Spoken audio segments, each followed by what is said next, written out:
Pessoal, eu vou ensinar como fazer passagem secreta. Ó, essa aqui é minha casa, tá vendo, né? Ó, minha casa. Aqui é tudo. Agora eu vou mostrar pra você ver a passagem secreta. Ó, tá vendo esse quadro, ó? Parece que não tem nada, mas depois que atravessa tem tudo. Aí depois você fechar aqui, ninguém entra. Então, agora eu vou ensinar vocês como fazer. Primeiro, vocês têm que fazer uma parede falsa. Assim. Depois pega essas portinhas aqui, mini porta, põe aqui. Aqui. Depois você vem pôr no quadro aqui, ó, deu de primeira.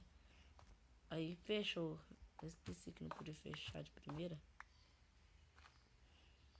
Agora vamos pôr o quadro. Vamos pôr de novo.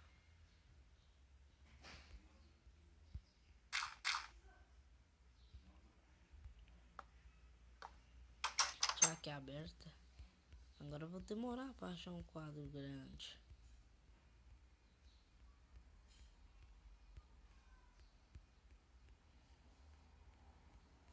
Geralmente eu acho um quadro grande e depois desmanchei.